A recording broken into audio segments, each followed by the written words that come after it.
Hello అందరికీ welcome to my USA immigration series. ఈ సిరీస్లో నేను యూఎస్ఏ వీసాస్ గురించి చెప్తాను. ఈరోజు మనం యూఎస్ఏ B1 B2 వీసాస్ గురించి తెలుసుకుందాము.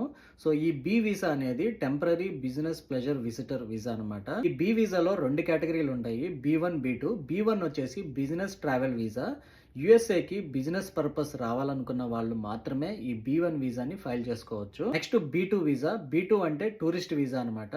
టూరిజం పర్పస్ యూఎస్ఏకి ఎవరైనా రావాలనుకుంటే B2 వీసా ఫైల్ చేసుకోవచ్చు. అలాగే ఇక్కడ వర్క్ పర్మిట్ మీద వర్క్ చేసే చాలా మంది వాళ్ళ పేరెంట్స్ ని లేదా వాళ్ళ ఫ్యామిలీ మెంబర్స్ ని యూఎస్ఏకి తీసుకురావడానికి ఈ B2 వీసాని ఫైల్ చేస్తారు. ఈ B1 B2 visa 10 years validity ఉంటుంది, కానీ ఎవ్రీ 6 మంత్స్ మాత్రమే యూఎస్ఏలో ఉండగలుగుతారు. 6 మంత్స్ అయిపోగానే యూఎస్ఏ దాటి వెళ్ళిపోవాలి. మళ్ళీ 6 మంత్స్ తర్వాత యూఎస్ఏకి రావచ్చు. B1 B2 వీసా అనేది ఒక టెంపరరీ విజిటర్ వీసా. ఈ వీసా మీద యూఎస్ఏలో పార్ట్ టైం జాబ్ చేయటం కానీ మనీ ఎర్న్ చేయటం కానీ ఇల్లీగల్. నెక్స్ట్ వీడియోలో యూఎస్ఏ వీసా సి గురించి తెలుసుకుందాము. ఈ వీసా సిరీస్ని అస్సలు మిస్ అవ్వద్దు. నా ఛానల్ని ఫస్ట్ టైం చూసినట్లయితే ఇప్పుడే సబ్స్క్రైబ్ చేసేసుకోండి.